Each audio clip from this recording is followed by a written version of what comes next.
Hello, History72B, Spring Quarter 2023. We are about two-thirds of the way through, and I've been looking, most of you are about two-thirds of the way through your points. But if you're not, you might want to get in touch with me or with your TA, or make sure that you feel okay about where you are.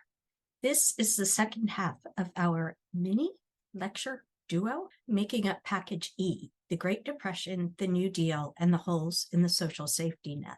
We have been seeing labor activism for some time now, along with suffrage and civil rights organizing.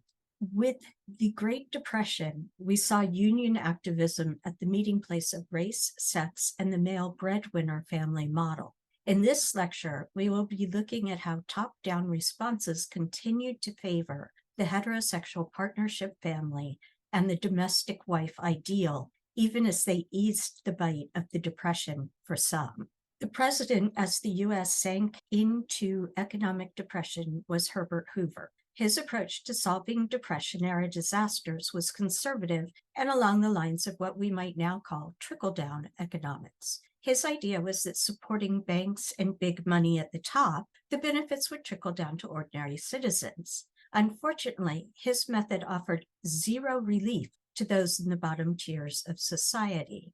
For people on the ground, the programs felt more like hoovering up. Government loans required collateral, which the poor did not have, and these loans had high interest rates, which the poor could not pay. Hoover's government loans went to banks and big corporations or industrial agricultural farmers. The slide is my personal joke. Hoover, in addition to the name of a president, is a brand of vacuum cleaners. In England, vacuuming is called hoovering, just like we call all plasters Band-Aids here. So hoover up economics is a silly historian's joke, but it also represents how people felt at the time. It was difficult for people to wait for money to trickle down to them while they starved and lost their homes and their small businesses and their small farms. People who had lost their homes called their shelter encampments Hoovervilles in an expression of their frustration. This is a woman and gender issue because poverty affected men, women, and families equally. Women were left to make boxes into homes as both they and men searched for jobs that did not exist. When Franklin Delano Roosevelt, or FDR, succeeded Hoover, he took a very different approach. He implemented an array of programs intended to work on what people ended up calling the 3 R's: relief, recovery, and reform. Through relief programs, the government sought to immediately alleviate the suffering of the poor by providing jobs and assistance. Recovery programs were intended to get the economy moving out of depression, and reform programs were designed to prevent another disaster like the Great Depression. Together, these were called the New Deal, and although this was divided into the first and second New Deal, we're not going to worry about that here. Instead, we are going to focus in on programs related to labor. People tend to be most familiar with the programs that provided jobs. For example, the Public Works Administration, that provided mainly men with jobs and tended to give jobs mainly to white men at that. The Glass-Steagall Act, meant to prevent bank failures, has been in the news lately, and the New Deal also established the Securities and Exchange Commission. You already see that these are skewed somewhat male just by virtue of who was hired for jobs at the time in banks, the stock market, and road building.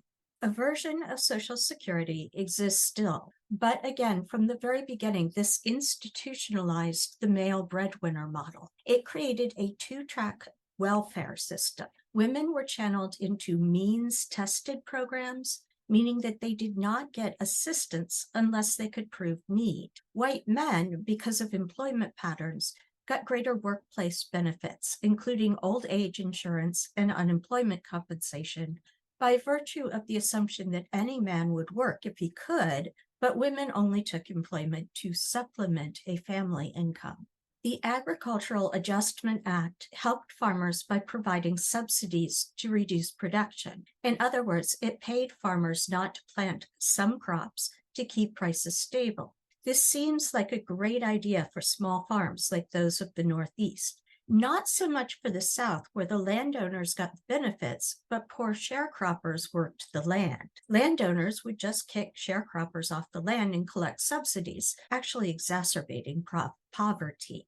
The program also had drawbacks on the industrial agricultural ranches of the West. Landowners collected subsidies and no longer had as much use for migratory agricultural workers, making their lives even more tenuous. Finally, the New Deal sought to protect workers by establishing minimum wages, protecting union formation and collective bargaining, and requiring overtime pay for work beyond 40 hours in a week. Women were included in this if they had the right types of jobs. Two groups were left out completely of the Fair Labor Standards Act: domestic workers and agricultural laborers, the two groups that disproportionately included marginalized people, people of color, and women. These people were not included because of lobbying by the southern and western regions of the country. Despite the limitations in federal policy, the rate of unionization among women and people of color increased during the 1930s and actually continued to grow during World War II. In the 1940s, 1/5 of union members were women, and women gained leadership positions in the United Auto Workers, or UAW, and the United Electrical Workers, the UE. We will be moving on to women's wage labor during World War II in the next lecture. So for this one, we will stay with labor activism in the 1930s.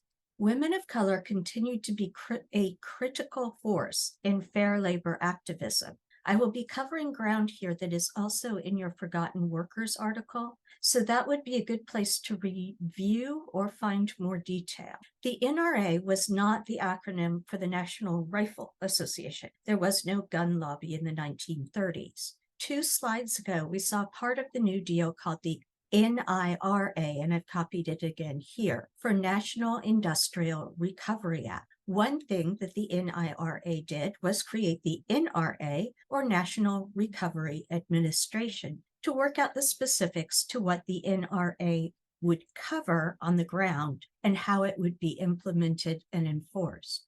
Administering legislation is actually not as straightforward as it might seem. The US government held hearings to find out what they could about pay and conditions in different industries. But these hearings, like the legislation, pictured the American worker as a white breadwinning man. Women in industrial jobs would be covered by things like overtime and minimum wage, but they were rarely, if ever, consulted on the conditions under which they worked, and nor were people of color. This was the situation at a series of high-level NRA hearings on wages and working conditions for the bagging and manufacturing industry that were held in Washington, D.C. in 1933. Black women who worked at the Charleston Bagging and Manufacturing Company in South Carolina were neither invited nor permitted to testify at the NRA hearings. So they organized the occupation strike of the textile bagging factory that is described in your Forgotten Worker reading. Part of the point to striking is to shut down manufacture, making owners feel that the demands are less costly than the strike.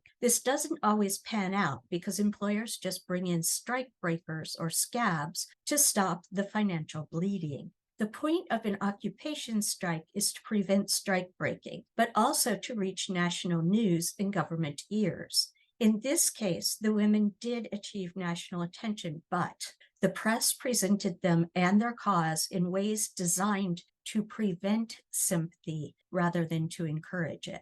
A racist press was not a sympathetic press, and the press can make or break a strike. In the case of the Charleston Bagging Company, the press and the police combined to break the strike. Domestic workers were not covered by the NIRA, but Black women leveraged the law nonetheless to demand more fair wages. In New Hope, Alabama, Black domestic workers organized to a strike to demand a minimum wage scale that would cover domestic workers. Reminiscent of the fight for voting rights, as you're reading notes, Black women organizers expanded the normal scope of labor politics by demanding that their unions confront racism and anti-Black violence. Your reading quotes a union leader and Communist Party member at an R.J. Reynolds plant in North Carolina saying, "We want to stop lynching in the South. We want people to walk the picket lines free and unafraid and know that they are working for their freedom and their liberty." In speeches and radio addresses, FDR referred to the forgotten man, the workers who had actually been underpaid and underrepresented under the Hoover administration. Nonetheless, the irony of who was still being forgotten was not lost on workers marginalized and excluded from the New Deal programs in the name of economic progress. In 1933, Black Americans in Birmingham, Alabama, organized the Forgotten Workers of America, or FWA Union. A union member quoted in your reading quipped, "There are 4 types of workers the National Recovery Administration forgot: the domestic, agricultural, educational, and government employees." Latinx workers famously created unions. We've seen the United Cannery, Agricultural, Packing, and Allied Workers in the last lecture, but Latinx workers organized at every level, from the most local to the 1935 formation of the CIO, or Congress of Industrial Organizations, that united activists across manufacturing sectors. The CIO was meant to be united across lines of race and sex, and sometimes it was. We've seen that in smaller, more local protests like the laundry strike from a previous lecture and the women of Seabrook Farms in New Jersey mentioned in your reading, Black and white women workers were able to join forces. On a larger, more impersonal scale, however, it was easier for management to stoke white resentment as a means to undercut strikes and union actions among women as well as men. World War II began in Europe in 1939, and as in World War I, the U.S. ramped up industrial and agricultural production to supply Europe. Next lecture, we will head into that era. Key points to Lecture 17 in Module E. Early in the Great Depression, then-President Hoover sought to solve economic problems by funding banks and big business. This left the poor homeless, hungry, and unemployed. Hoover was succeeded as president by Franklin Delano Roosevelt, or FDR. FDR took an approach more favorable to people on the ground, including subsidies, work programs, Social Security, and union and collective bargaining support. Despite many positive effects, the New Deal set up a system that treated only men as actual workers and breadwinners, entrenching a cascade of sex inequality in American social programs.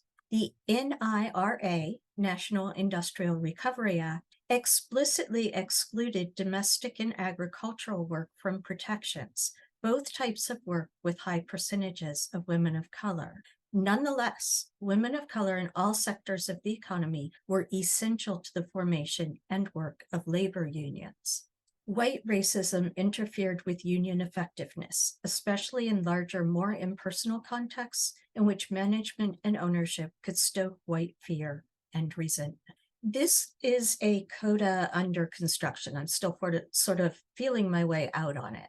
Hollywood really came into its own in the 1930s, and I've given you snippets of early movie experiments.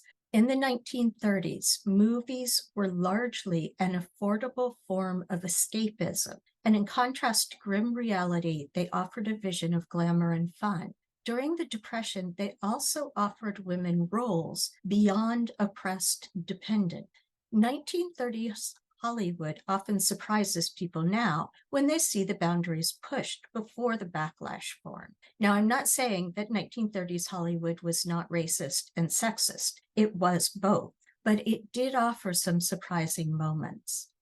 Joan Blondell was a vaudeville star who would become best known for her wisecracking work with Warner Brothers. Her wide eyes and sass made her a staple. She caused quite a stir in the 1930s as she posed partially nude for a publicity photo. Barbara Stanwyck is most famously known for her work in Billy Wilder's Double Indemnity in 1944. However, even before then, she was making a splash in groundbreaking films. She became a star of Frank Capra's Ladies of Leisure, 1930, whilst her work in Babyface, 1933, saw her become an icon. In the latter, her character uses her sexuality to rise to the top. Stanwyck was breathtaking in everything she did, and generally managed to leave male characters tongue-tied with her cutting, quick wit. According to a male film historian, Norma Shearer was, quote, an actor who could slice you up with a look 1 minute and seduce you the next. She is still recognized today as being a feminist pioneer, playing characters who owned their passion and their life. In The Divorcee, 1930, Shearer gave an absolutely devilish look to the camera when deciding to cheat on her unfaithful husband. Her iconic performance in this role earned her an Academy Award, and also some other attention.